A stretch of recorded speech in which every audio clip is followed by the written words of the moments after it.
자, 오늘부터 이제 제가 지난번에 말씀드렸던 것처럼 이 책 헤르만 바빙크가 쓰되 마그넬라 데이라는 하나님의 큰일이라는 책입니다.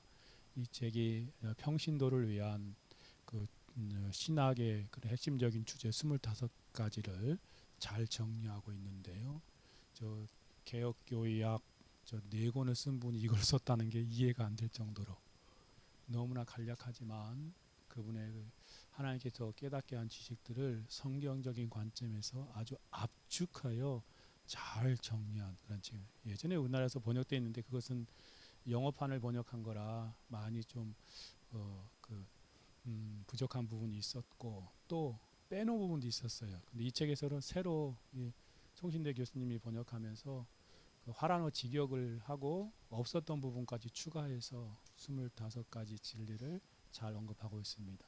오후 시간에 하기에 참 좋은 것 같아서 하나씩 살펴보고자 하는 것입니다. 하나님의 큰일, 하나님의 구원에 대한 큰일입니다. 같이 한번 읽어볼까요? 오늘 헤르만 바빙크의 하나님의 큰일, 마그날리아 데이 정확히 말하면 그러니까 그 Great Works, 하나님의 큰일, 뭘 말하는 걸까요? 구원의 역사라는 것들을 하나님 잘 표현해주고 있는 것입니다. 부제가 달려 있는데 어떤 부제냐면 개혁파, 즉 개혁신학 고백에 따른 기독교 종교교육이란 그런 부제가 달려 있습니다. 오늘 그 가운데 오늘 첫 번째 시간인데요. 최고선이 무엇인가에 대해서 이 첫 장을 시작하고 있습니다. The highest good. 그러니까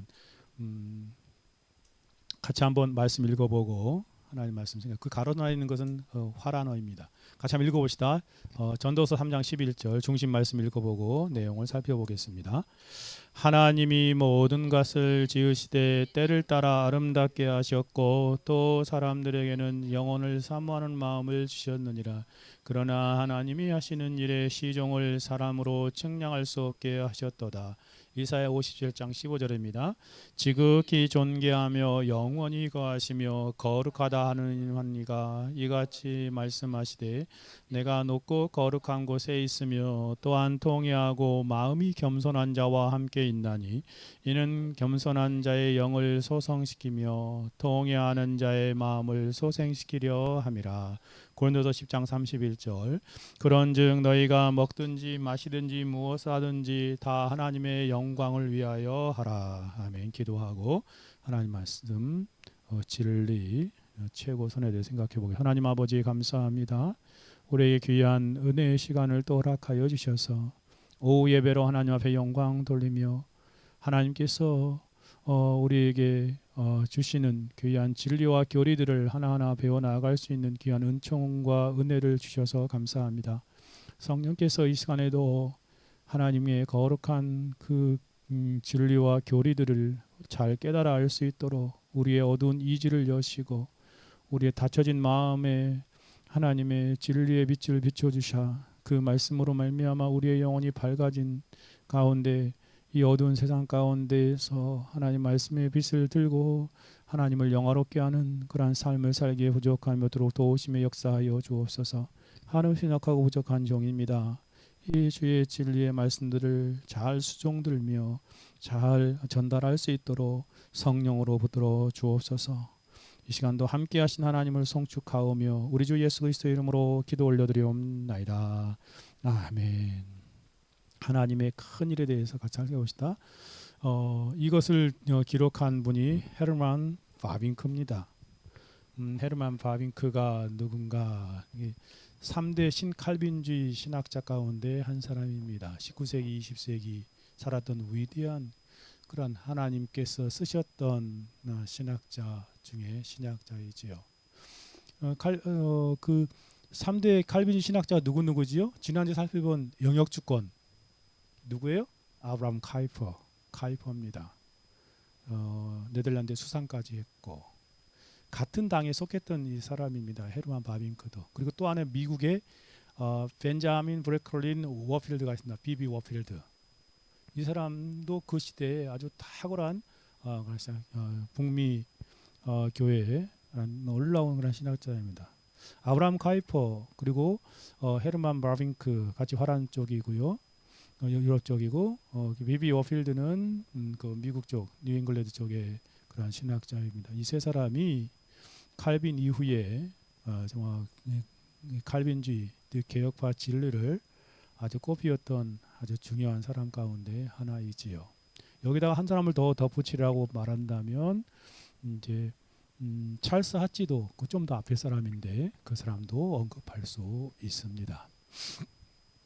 19세기, 20세기 개혁 신학을 사상적으로 선도했던 하나님께서 쓰셨던 귀한 인물들입니다. 카이퍼가 열정적인 사회 운동가였다면 바비큐는 깊이 있는 사색과 묵직한 그런 신학적 논리로 정말 운동의 핵심 두 대 역할을 했던 사람이었다라고 말할 수 있습니다. 우리가 잘 아는 저 뒤에 책 4권짜리를 아주 유명한 책을 남긴 사람입니다. 카이퍼와 연결된 성상에서 은혜와 자연의 온전한 회복을 하나님의 은혜의 회복 당시에 막 성경을 난도질하는 그런 무리들이 이렇게 자유주의를 통해서 교회에 흘러 들어올 때 이들이 그 하나님의 은혜와 그 자연의 온전한 회복을 성경에 근거하여 외쳤던 사람이라고 말할 수 있습니다. 은혜는 자연을 파괴하지 않고 회복시킨다라는 근본 전제 위에 하나님의 구원론이 인간 사회의 전 영역과 영역의 질서와 문화적 실천을 회복하는 운동임을 규명하면서 기독교적 대안을 전교하게 세웠던 것입니다. 지난주에 살펴본 그 아브라함 카이퍼가 아주 유명한 책을 남겼습니다. 그 책이 뭐냐면 번역이 한 권이 됐나 안 됐나? 세 권, 원래 영어는 세 개로 번역됐어요. 일반 은혜, 그레이스, 커먼 그레이스라는 일반 은혜라는 책입니다. 아주 유명한 책입니다. 이제 이 아브라함 카이퍼가 그렇게 대작으로 정립했다면 헤르만 바빙크는 그 근거하여서 그 똑같은 책은 쓰지 않았지만 그렇게 같은 영역에서 그 은혜를 자연 가운데 하나님이 일반 은혜 가운데 나타내는 역사들을 잘 정교화했던 인물이라고 말해요. 그분이 이 특별히 헤르만 바빙크가 썼던 책 중에서 가장 유명한 책은 개혁교의학입니다. 전 4권으로 번역되었습니다. 예전에도 번역했지만 그 네덜란드 판을 직역해서 번역한 그런 책이 없었어요.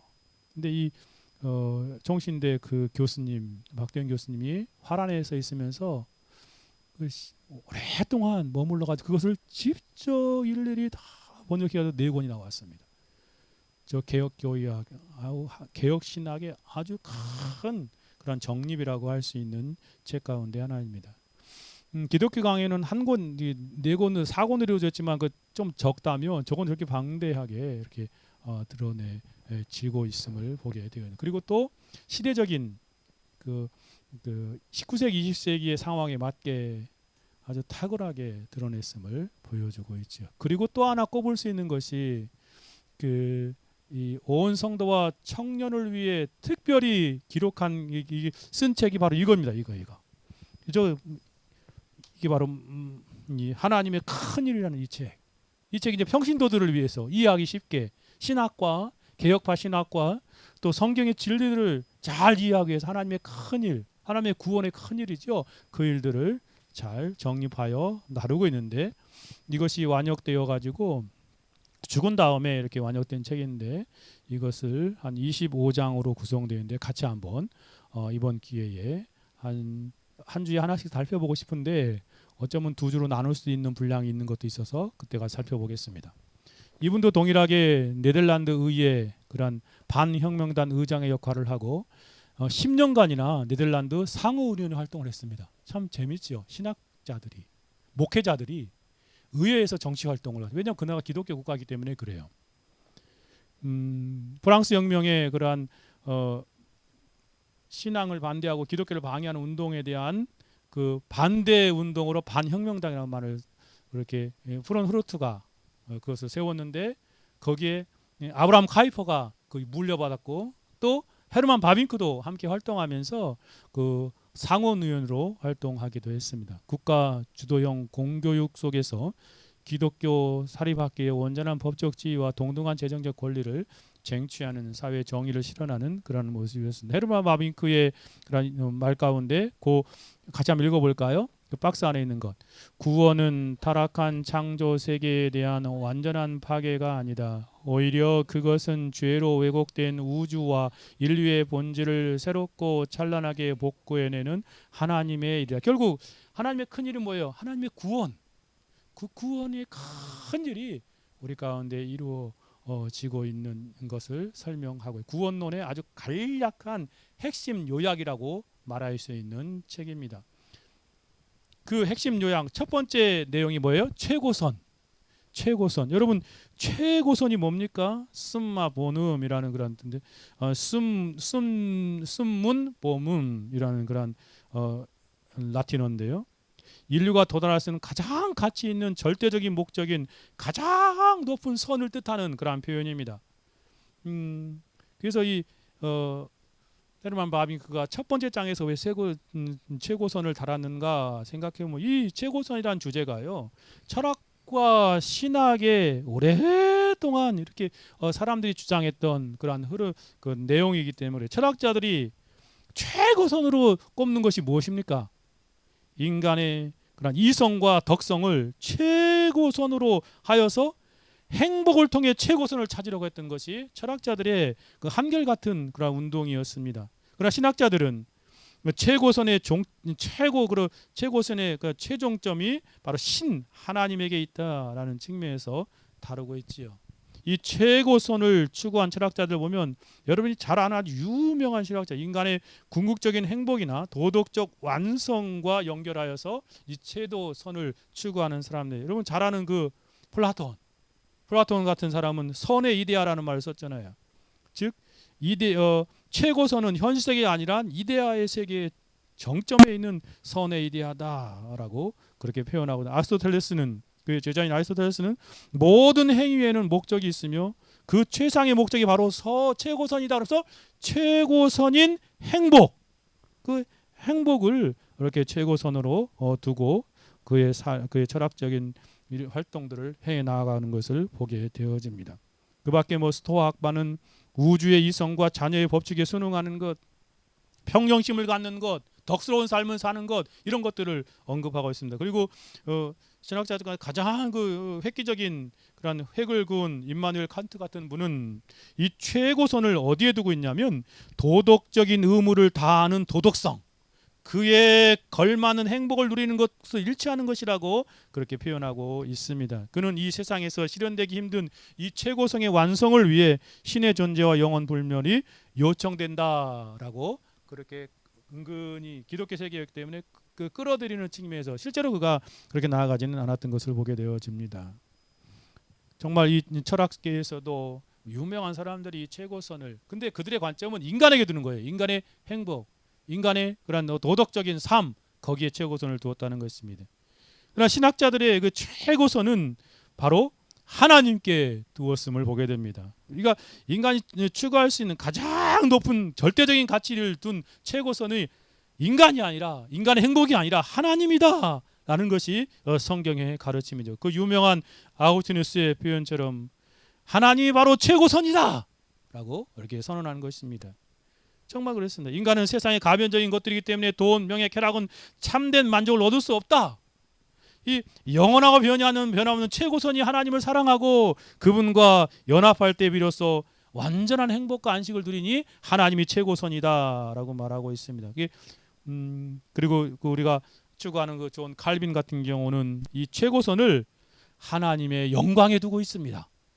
하나님을 영화롭게 하는 삶이 최고 우리가 추구해야 할 삶이다. 그러면서 그분을 영원토록 즐거워하는 것, 이것을 청교도들이 그대로 따르고, 그 웨스트민스터 신앙고백 대열의 소용답에서 일문으로 다루고 있잖아요. 그리고 개혁파 신앙들이 바로 이 하나님께 최고선을 두고 그 하나님을 위해 살아가는 그런 삶의 모습. 그 중에 한 사람이 바로 헤르만 바빙크가 이 하나님의 큰 일에서 첫 번째로 최고선 숨마 최고로 높은 덕을 한다. 이 책의 1장 제1장의 요약을 보면 같이 한번 읽어볼까요? 파란 글씨요. 인간이 추구하는 근본적인 행복과 삶의 목적이 바로 최고선이신 하나님을 알고 그분과 교제하는 것이다. 우리가 동일하죠. 그렇죠. 우리 개혁파 신학과 동일합니다. 그 존 칼빈이 추구했던 것과 동일해요. 하나님께 영광에 두는 거예요. 그리고 웨스트민스터 대의리 응답에서 일문이 뭐예요? 인간의 제일된 목적이 무엇이냐? 하나님을 영화롭게 하고 그를 즐거워하는 것이다라고 똑같잖아요. 그죠? 그 표면에서 하이델베르크 이름도 동일하죠. 인간의 우리의 최고의 만족이 누구 있는가? 예수 그리스도에 있다라고 말하는 것입니다. 사람의 최고선은 하나님이시며 오직 하나님뿐이시다라는 것이 이 첫 장에서 우리 가운데 들려주는 그러한 진리와 교리입니다. 인간은 학문과 예술, 도덕적 노력 등 그 어떤 세상적인 성취로도 영혼의 갈증을 채울 수 없는 존재이지 않습니까? 여러분이 세상에서 모든 걸 다 추구하여 얻는다 할지라도 영혼의 갈증을 채울 수 없는 존재임을 말하고 있습니다. 오직 하나님, 우리가 오직 향할 때 비로소 진정한 하나님을 향할 때 비록 진정한 안식과 실존 우리 영혼의 갈망이 하나님께 이거 뭐가 잘못됐습니다. 다 꼬여버렸네 문장이. 아마 제가 클릭하면서 잘못했나 봐요. 한마디로 말하면 오직 하나님께 향할 때 우리의 영혼의 갈망이 진정한 안식과 실존을 느낀다. 그 표현인데 이렇게 막 이거 지금 클릭할 때 잘못했나 봐요. 그렇습니다. 인간의 어떤 학문, 예술, 도덕적 노력으로는 우리의 영혼의 갈증을 채울 수 없죠. 오직 하나님 안에서 영혼의 갈망이 채워지고 진정한 안식을 누릴 수 있다라는 것이 이 첫 번째 장의 핵심입니다. 첫 번째 질문입니다. 세 가지 질문만 같이 살펴보았는데요. 큰 세 가지 대지를 다는 세 가지 질문. 첫째, 주보 있는 책을 주보 있는 그러한 주보 책자에 있는 그 문제를 보시죠. 같이 한번 읽어볼까요? 인간이 이 땅의 감각적인 세계에 살면서도 끊임없이 초월적인 지식, 영원한 것을 갈망하며 결코 현세적인 것에 만족하지 못하는 이유는 무엇입니까? 한마디로 질문이 뭐예요? 인간의 열정인 갈망, 현세적인 것이 채워지지 못하는 이유가 무엇인가? 여러분이 열심히 돈을 벌어보십시오. 여러분이 만족이 채워질 것 같아요? 무슨 열심히 힘써 보이지 그러나 그 채워질 것 같아요? 그 인간의 욕망과 갈망이 채워지지 못해요. 그 이유가 무엇인가 언급하고 있습니다. 세 가지로 언급한 왜 인간은 현재에 결코 만족할 수 없는가? 첫째, 지성의 영역에서 그렇다는 것이지요. 인간의 지성과 이성은 비물질적이고 영적인 활동이므로 오직 완전한 신적 진리 안에서만 참된 만족을 누릴 수 있다라는 것을 가르쳐주고 있습니다. 여러분이 동물과 다르잖아요. 동물은 그냥 이 그 존재 자체만으로 거기서 만족을 수. 인간은 그렇지 않아요. 지성이 영역이 있기 때문에 그래요. 절대적인 진리, 우리가 추구하는 하나님 안에서만 참된 만족을 얻을 수 있다. 골로새 3장 10절 같이 한번 읽어볼까요? 같이 읽읍시다. 새 사람을 입었으니 이는 자기를 창조하신 이의 형상을 따라 지식에까지 새롭게 하심을 입은 자니라. 그렇습니다. 하나님 우리를 창조할 때 그 지성은 창조주의 형상을 따라 지어졌기 때문에 하나님의 형상과 모양을 따라 지었잖아요. 본질적으로 눈에 보이는 영원한 신적 진리를 추구하도록 설계되어 있었다는 말이에요. 우리 안에 지성이. 그래서 세상의 유한한 지식, 그 편리함을 줄 뿐 영혼의 갈증, 그 목마름을 채워주지 못한다는 것입니다. 오직 예수 그리스도 안에서 참된 지식을 새롭게 변화될 때에 그 안에서만 만족을 누릴 수 있다. 그러므로 인간의 지성은 이 땅의 가변적인 지식으로 결코 만족할 수 없습니다. 오직 완전한 신적 진리이신 하나님을 알고 경험할 때 참된 안식을 발견해야 된다라고 말하고 있습니다. 인간의 지성이기 때문에. 두 번째는 무슨 영역이에요? 의지의 영역도 마찬가지입니다. 의지는 자유롭게 작동하지만 하나님이 자유의지를 주셨기 때문에 늘 양심의 지배와 기준을 받는다는 것입니다. 오직 지극히 높고 흠없는 하나님의 선 안에서만 그 의지도 만족할 수 있다라는 그러한 진리입니다. 시편 73편 25절 같이 읽어볼까요? 하늘에서는 주 외에 누가 내게 있으리요 땅에서는 주밖에 사모할 리 없나이다. 인간의 의지는 이 땅의 일시적이고 유한한 물질로 채워줄 수 없다라는 것이 가르침입니다. 세상의 좋은 것들은 순식간에 만족을 줄 뿐이지요. 잠깐이요. 인간의 영혼은 본질적으로 조건 없고 완전한 그 자체로 선한 하나의 선을 갈망하기 때문에 그렇다는 것이에요. 시편 기자가 고백한 것이 뭐예요? 하늘에선 주 외에 누가 내게 있으리요 땅에선 주밖에 내가 사모할 리 없나이다 라고 고백하지 않습니까? 궁극적인 그런 대상은 오직 하나님 한 분뿐이다 라고 말합니다. 그러므로 인간의 의지는 세상의 유한한 가치에 결코 안주할 수 없습니다. 오직 지극히 높고 완전하신 하나님의 선이신 하나님을 선택하고 그분과 연합할 때 참된 안식을 누리다. 그러니까 하나님께로 향하며 우리 의지가 하나님을 추구할 때 참된 만족을 얻어 누린다는 것입니다. 세 번째는 뭐예요? 성경적인 근거. 하나님께서는 사람의 가슴 깊이에 무엇을 주셨기에 이런 지성적으로도 의지적으로도 왜 하나님 만족하시냐면 하나님께서 인간 안에 무엇인가를 주셨기 때문에 그래요. 그게 뭐라고 그래요? 성경 표현 영혼을 향한 갈망. 라틴어로 데시데리움 아이테리타티스라는 말이에요. 이게 그 영혼을 향한 갈망, 그 영원한 갈망을 그것을 우리 가운데 주셨기 때문에 그렇게 지성적으로 의지적으로 세상 것 현세적으로 갈망을 만족할 수 없다라는 것. 그것이 전도 3장 11절 말씀이지 않습니까? 같이 한번 읽어봅시다. 그게 하나님이 모든 것을 지으시되 때를 따라 아름답게 하셨고 또 사람들에게는 영원을 사모하는 마음을 주셨느니라. 그러나 하나님이 하시는 일에 시종은 사람으로 측량할 수 없게 하셨도다. 하나님이 사람들에게 창조할 때 뭘 주셨어요? 영원을 사모하는 마음. 영원을 사모하는 마음. 인격의 가장 중심에 영혼을 향한 갈망을 주셨다는 것이에요. 이 때문에 인간은 시간의 흐름 속에 살면서도 끊임없이 영원한 가치를 더듬어 찾는 것이에요. 눈에 보이는 일시적인 현상이나 물질 세계로만 결코 채워줄 수 없는 실존적인 존재로 하나님 만드셨기 때문에 그걸 추구한다는 것입니다. 그러므로 인간은 역사와 만물을 섭리하신 하나님의 영원한 계획, 하나님의 뜻을 깨닫고 그 하나님과 연결될 때에만 마음 깊은 곳에 있는 그 영적인 갈망, 영혼의 갈망이 해소되고 비로소 참된 안식을 누린다라는 그런 가르침입니다. 그래서 동물과 다르게 인간은 하나님 안에서만 참된 만족을 누릴 수 있다. 이것이 첫 번째 내용입니다. 영혼을 향한 갈망. 두 번째 질문을 가봅시다. 두 번째 질문은 순서지에 있는 거 같이 한번 읽어봅시다. 학문과 예술은 하나님이 주신 귀한 선물임에도 불구하고 왜 인간 실존의 근원적인 결핍을 해결하거나 영혼을 구원할 수 없습니까? 여러분, 이 세상에는 아주 하나님 주신 놀라운 그러한 것이 학문, 그리고 수없는 예술, 문화 이런 것들 있잖아요.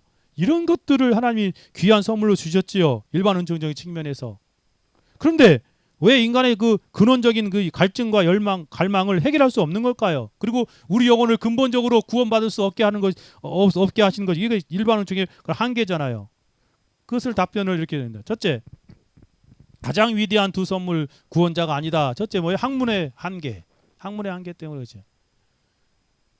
분석할수록 마주하는 거대한 신비 앞에서 인간은 세상의 수수께끼를 다 풀지 못하는 한계를, 여러분이 학문 수없이 인간이 지성을 가지고 노력을 해도 그 세상의 수수께끼를 다 풀지 못하잖아요. 요즘에 뭐 AI가 나와가지고 막 인간이 풀지 못한 것도 막 푼다 그러는데 그것도 한계가 있어요. 여러분, 우주의 신비 시작과 끝을 어떻게 다 풀 수 있겠어요? 그렇죠. 세상의 수수께끼를 다 풀지 못하는 그런 학문의 한계가 있지요. 고린도전서 13장 2절에 내가 예언한 능력이 있어 모든 비밀과 모든 지식을 알고 또 산을 옮길 만한 모든 믿음이 있을지라도 사랑에서 내게 아무것도 아니오 라고 말해요. 학문이 깊을 수 인간은 세상의 복잡함 앞에서 한계를 절감하죠. 삶과 존재가 거대한 미스터리임을 고백할 수밖에 없는 것입니다. 더욱이 하나님이 배제한 채 그러한 사랑과 도덕적 근거가 결여된 지식은 인간의 근원적인 소외를 해결하기는커녕 죄의 지배 아래 교묘한 악을 낳는 도구가 되기도 하죠. 많이 배우면 많이 배울수록 교묘하게 법을 피해가지고 자기 이득을 채우는 그러한 세상이지 않습니까? 바울의 선포처럼 세상의 모든 비밀과 지식을 소유할지라도 참된 사랑이신 하나님 없으면 그 지식은 결코 아무것도 아니라는 것입니다. 그러므로 인간의 학문은 실존의 그런 깊은 수수께끼, 영혼의 갈망과 결핍을 결코 풀어낼 수 없어요. 오직 지식의 완성자이신 참된 사랑이신 하나님을 만나야만 온전히 그러한 온전한 구원에 이르게 된다. 라는 사실을 말하고 있습니다. 학문이 일반 원청의 그런 놀라운 그러한 학문이지만 한계가 있다. 또한 예술도 마찬가지죠. 사람들이 얼마나 예술적으로 발달합니까? 예술의 그런 무궁한 발전이 있잖아요. 저도 가끔 그 클래식 같은 거 막 들으면 막 마음이 요즘에는 최근에는 그 무슨 뭐 트로트 경연대가 있어가지고 그걸 한번 봤는데 야, 이제 그 노래를 들으는데 막 가슴이 찡하더라고요. 그게 막 감동이 막 오더라고요. 그 가사 하나 하나가. 그게 정말 예술적으로 세상이 얼마나 탁월하게 발달하고 사람들을 감동시킵니까? 그렇다 할지라도 예술도 한계가 있다는 것이에요. 약속의 가나안을 저 멀리서 보여주기는 하지만 그 땅의 진정한 백성이요 시민이요 자녀로 영혼을 인도하는 구원으로는 불가능하다. 예술적으로 그 예술들을 막 노래나 그 아름다운 곡조나 아름다운 그러한 모습이나 그런 것들 통해서 우리가 구원받을 수 있어요? 없다는 것이에요. 예술적인 한계, 그 예술적인 한계가 있다라는 것입니다. 히브리서 11장 13절 같이 읽어볼까요? 이 사람들은 다 믿음을 따라 죽였으며 약속을 받지 못하였을 때 그것들을 멀리서 보고 환영하며 또한 땅에서는 외국인과 나그네임을 증거하였다. 예술도 여기에 비교해 볼 수 있는데 예술은 우리에게 이상적인 아름다움을 보여주어요. 감동합니다. 정말 놀랍지요. 아니 난 이해가 안 되는 게 어떻게 그 8살짜리 아이가 그렇게 그 가사가 엄청난 것을 담고 있는데 그것들을 이렇게 막 노래 부르는지 모르겠어요. 그것도 어른들보다 잘해. 사람들이 막 감정에 사람들이 막 신의 목소리라고까지 말하더라고. 11살짜리 12살짜리 아이가 그 참 노래를 부르는데 기분 감동과 위로를 약간을 줘요. 예술도 그것은 상상 속의 기쁨일 뿐 그러나 타락한 현실의 비참함을 근본적으로 바꾸지 못합니다. 예술적인 잠깐 깨달음입니다. 히브리서 말씀처럼 예술은 영원한 본향을 멀리서 바라보고 환영하게 만드는 통로라고 비교할 수 있습니다. 우리는 그 나라의 시민으로 삼거나 하나님 나라의 시민이나 백성으로 삼거나 죄와 본성의 부패를 그래서 우리를 구원하지 못하는 것이에요. 아무리 예술이 발달해도 우리를 정말 그러므로 예술은 인간에게 유일한 종교나 구원이 될 수 없습니다. 인간은 예술이 가리키는 궁극적인 실체이자 참된 구원자이신 그 최고 그 탁월한 선이 누구예요? 하나님. 그분을 통해서만 우리 영혼의 갈핍, 영혼을 사모하는 마음에 그 뻥 뚫린 가슴과 같은 것을 채워줄 수 있는 분이 바로 최고선이신 하나님이시다. 라고 여기서 강조하고 있는 것입니다. 또 한 가지는 세상의 가치의 유한성 때문에 그렇습니다. 인류애를 포함한 박의 사상, 인류의 사랑 엄청 많잖아요. 그 인류애를 포함한 세상의 모든 정욕은 결국 유한해요. 잠시 잠깐이죠. 정욕과 함께 이 세상에서 사라지고 마는 것입니다. 일반 은총의 모든 영역들은 다 그런다는 것이에요. 그게 한계가 있어요. 그 자체로 뛰어나고 탁월하고 엄청난 그런 가치를 가지고 있지만 그것으로 유한하다. 인간을 구원할 수 없다라는 것입니다. 요한일서 2장 17절 같이 읽어볼까요? 이 세상도 그 정욕도 지나가되 오직 하나님의 뜻을 행하는 자는 영원히. 세상의 모든 것들은 학문, 예술, 세상의 모든 영역들은 다 지나가되 일시적인 것이에요. 오직 하나님의 뜻을 행하는 자만이 영원히 거하니라. 인간이 추구하는 진선미의 가치, 철학자들이 그 추구하는 최고선의 가치, 인류에는 숭고하지만 이 또한 피조세계의 한계 안에 갇혀 있는 유한한 것들이라는 말씀입니다. 사도 요한이 증언하는 것처럼 이 세상의 모든 것들은 정욕, 인간이 세운 고차적인 이상적인 그런 가치들조차도 시간에서 결국에서 쇠하고 사라지고 없어질 운명이라는 것이에요. 여러분 지금 AI가 세상에 막 어마어마하게 드러나죠. 이것도 유한해요.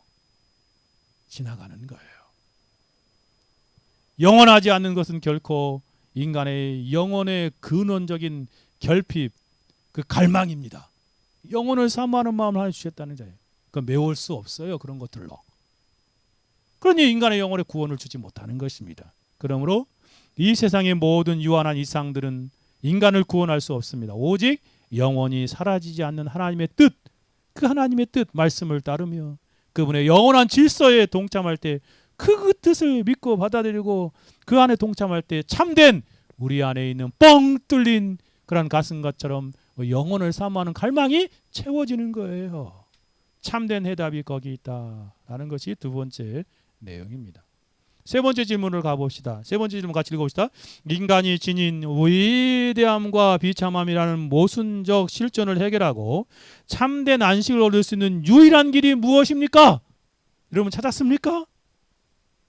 우리가 시작할 때 찬송하는 것처럼 바로 찾았습니까? 인간의 지닌 비참함, 위대함이면서 또 비참하잖아요. 이 모순적인 거예요.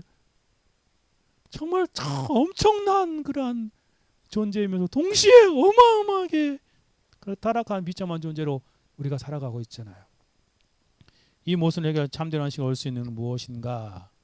여기 보십시오. 이 그림을 이게 하나 실어놨는데, 야 우주를 그 수없이 많은 별들 앞에 한 사람이 저 하늘을 바라보고 있어 보이시죠?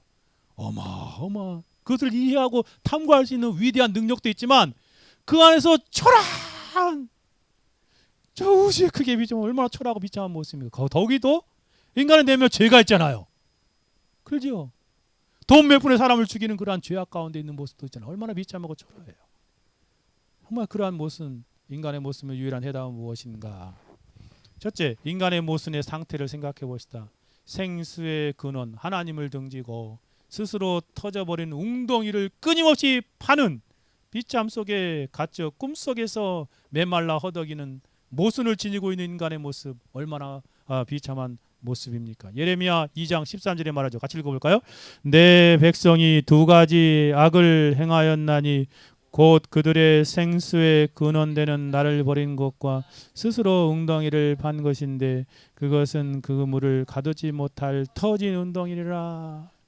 생수의 근원이신 하나님께 나아가면 목마르지 않는 생수를 공급할 것인데 그거 부리치고 자기가 열심히 땅을 버는 거예요. 터진 웅덩이야. 하나님 등지고 살아가는 인상의 비참한 모습이죠. 하나님의 형상으로 만들어졌기 때문에 하나님을 추구하면 그 놀라운 하나님의 영광을 누릴 것인데, 이사야서 29장 8절도 읽어볼까요? 줄인 자가 꿈에 먹었을지라도 깨면 그 속은 여전히 비고 목마른 자가 꿈에 마셨을지라도 깨면 곤비하며 그 속에 갈증이 있는 것 같이 시온산을 치는 열방의 무리와 그와 같으니라. 야 놀라운 비유이죠. 여러분 꿈속에서 아무리 많이 맛있게 먹고 즐기고 막 다 채워도 깨면 아무것도 없어요. 그렇지 않아요? 예레미야 2장 13절은 인간이 생수의 근원이신 하나님을 버리고 결코 물을 채울 수 없는 터진 웅덩이를 파는 어리석은 죄악을 지적하는 것이죠. 이사야 선자는 뭘 지적하는 것이에요? 세상에 헛된 것으로 영혼의 그 영혼을 사모하는 영혼의 갈증, 그 갈망을 채우려고 시도하지만 마치 꿈속에서 신기루를 마시고 깨어나면 여전히 깊은 갈증을 느끼는 허망한 상태 같은 모습을 잘 보여주고 있는 비유잖아요. 바다를 떠난 물고기가 살 수 없듯이 인간의 실존적 비참함과 갈증은 세상의 그 무엇으로도 해결할 수 없습니다. 오직 영원히 마르지 않는 샘이신 예수 그리스도. 그래서 찬송할 때 부르는 거예요. 주 예수보다 귀한 것은 없네. 이 세상 명예, 이 세상 행복, 이 세상 부귀 바꿀 수 없네 라고 찬송하는 것입니다. 오직 영원히 마르지 않는 샘이신 예수 그리스도로 돌아가 그 품 안에 참된 안식의 생수를 마실 때만이 인생은 참된 행복과 참된 그러한 만족을 누릴 수 있는 것입니다.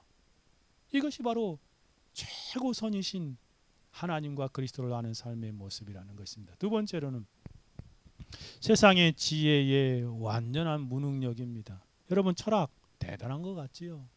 과학은 더 엄청나지요? 요즘에 AI는 또 어마어마한 것 같아요. 그런 것들은 인간의 영혼이 지닌 신적 기원과 깊은 타락의 진실을 설명하지 못하고 있기 때문에 이 모순적인 내면을 규명할 수 없습니다. 자기가 뭔 말하지도 못하면서 뭐라면 뭐서 대답해 주잖아요. 그렇죠. 그의 이 세상의 그런 지혜 무지함이죠. 고린도서 1장 21절 같이 읽어볼까요? 하나님이 같이 읽어봅시다. 하나님의 지혜에 있어서는 이 세상이 자기 지혜로 하나님을 알지 못하므로 하나님께서는 전도에 미련한 것을 믿는 자들을 구원하기를 기뻐하셨도다. 세상이 자기 지혜와 학문으로 결코 하나님을 할 수 없다고 말해요. 없으니 오직 하나님께서 하나의 놀라운 하나님을 알 수 있는 방법을 정하셨지요. 그 구원의 소식을 통해서만 참된 지혜에 이를 수 있다고 선언합니다. 이 세상의 철학, 학문이 인간 안에 있는 고귀한 신적 기원과 기본 타락을 두 가지 실존적인 모순을 동시에 깨뜨려 보지 못하기 때문에 그래요. 그러므로 눈먼 의사가 환자의 정확한 변명을 진단할 수 없듯 세상의 지혜로는 인간의 비참함을 고칠 수 없습니다. 오직 하나님의 지혜이자 복음의 중심이신 핵심이신 예수 그리스도에게 돌아가 우리의 참된 본질을 발견할 때만 우리의 실존의 모순을 해결하고 참된 안식을 얻을 수 있다. 공허한 텅 빈 마음을 채울 수 있는 것은 오직 예수 그리스도 한 분밖에 없어요. 예수 그리스도 그분밖에 없다라는 것입니다. 성경과 하나님 안에서의 해답을 찾을 수밖에 없음을 말합니다. 인간은 오직 우주와 내면을 창조하신 절대자 하나님의 품에 안길 때만, 믿음으로 안길 때만 그때야 비로소 모순이 풀려요. 그때야 비로소 모든 인생의 문제가 풀려요. 성스러운 그러한 수수께끼이다라고 그렇게 표현하고 있습니다. 이사야서 57장 15절 같이 읽어볼까요? 지극히 존귀하며 영원히 거하시며 거룩하다 이름하는 이가 이같이 말씀하시되 내가 높고 거룩한 곳에 있으며 또한 통회하고 마음이 겸손한 자와 함께 있나니 이는 겸손한 자의 영을 소생시키시고 통회하는 자의 마음을 소생시키려 함이라. 이사야 선지자가 말하는 바가 무엇이에요? 지극히 높고 거룩한 하나님께 도리어 자신의 비참함을 깨닫고 통회하며 겸손해진 자신의 영혼을 회복시키고 소생하신다. 그리고 그들과 하나님이 함께 하신다. 약속하시고 계잖아요. 이것을 깨달았던 아우구스티누스는 세상의 학문이 풀지 못한 인간이라는 수수께끼의 해답이 오직 우리 창조하신 하나님의 품 안에 있다라고 확증한 것입니다. 그러므로 캄캄한 밤하늘에 길을 찾기 위해 오직 북극성, 남십자성을 바라보아야 하듯 인간의 모순의 실존은 세상의 방법으로 해결할 수 없어요. 답이 없어요. 오직 성경의 참된 빛을 따라 높고 거룩하신 하나님께 나아가 그 품 안에 거할 때만 비로소 영혼의 참된 안식, 참된 만족, 참된 행복, 소생함을 얻을 수 있다 하는 것이 바로 이 내용의 핵심인 것입니다. 같이 한번 읽어봅시다. 아우구스티누스가 고백록에서 하는 말 같이 읽어봅시다. 인간의 마음은 하나님을 위해 지음받았으며 그의 품 안에서 온전히 안식할 때까지는 결코 진정한 안식을 발견할 수 없다. 정말 인간의 그 영혼을 향한 갈망, 영혼을 사모하는 마음, 그것은 하나님 안에서만 안식할 수 있다 하는 것이 위대한 그런 믿음의 고백입니다. 오늘 우리의 삶에 대한 적용을 세 가지로 한번 해봅시다. 하나님께 최고 선임을 깨닫는 어떠한 삶을 살아야 마땅합니까? 첫째, 방향의 방향을 멈추고 바꾸는 것입니다. 첫째가 그렇죠. 여러분, 돈, 재물, 영광, 학문, 예술, 청욕이라는 이 아래와 땅에 유한한 것에서 그걸 찾아 헤매는 분투하는 삶에서 하나님을 찾는 헛된 어리석음의 방향, 그런 것들을 멈추십시오. 그리고 하나님을 향하여 최고선이 하나님이심을 알고 그를 향하여 방향을 돌리는 것입니다. 둘째, 같이 읽어봐요.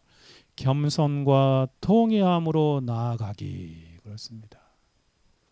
하나님은 가장 높고 거룩하신 위엄 중에 계시지만 동시에 영혼의 교만을 내려놓고 마음이 가난해진 통회하는 회개하는 심령과 함께 하신, 그러므로 우리는 하나님 앞에 하나님을 등지고 살아가던 모든 삶을 겸손하게 하나님께 통회하는 것이죠.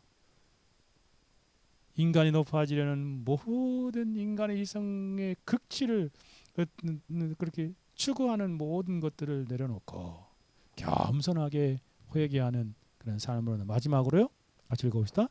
최고 선이신 하나님을 위하여 살기. 그렇습니다. 하나님을 살아가십시오. 여러분, 정말 여러분을 가장 만족하게 할 수 있는 최고선은 누구예요? 세상이 아닙니다. 하나님이세요. 하나님, 그 최고선인 하나님, 그것을 알고 하나님을 추구하고 하나님의 이름과 영광을 위해 살아가는 저와 여러분의 삶이 되어야 합당하겠습니다. 최고선인 하나님을 위해 살아가는 저와 여러분이 되기를 간절히 바랍니다. 같이 한번 기도합시다. 들은 말씀 생각하며 기도합시다. 하나님, 우리가 이 땅을 살아갈 때에 최고선이신 하나님, 그 가치를 알고 그분을 위해 우리가 살아가는 삶이 되어지게 하옵소서. 같이 한번 기도합니다. 거룩하시고 자비로우신 하나님 아버지, 감사합니다.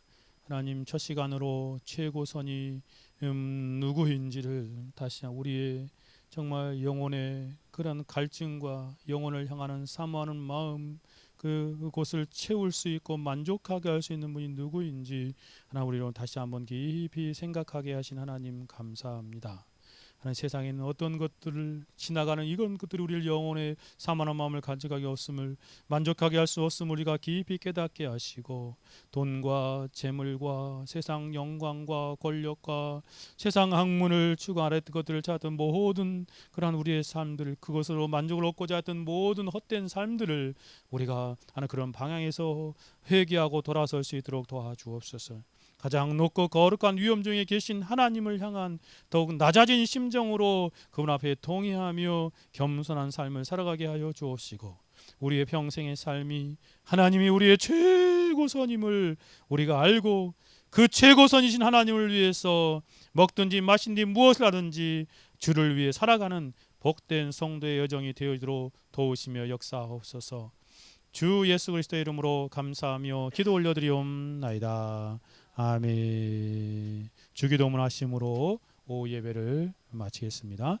하늘에 계신 우리 아버지여, 이름이 거룩히 여김을 받으시오며 나라의 임하옵시며 뜻이 하늘에서 이룬 것 같이 땅에서도 이루어지이다.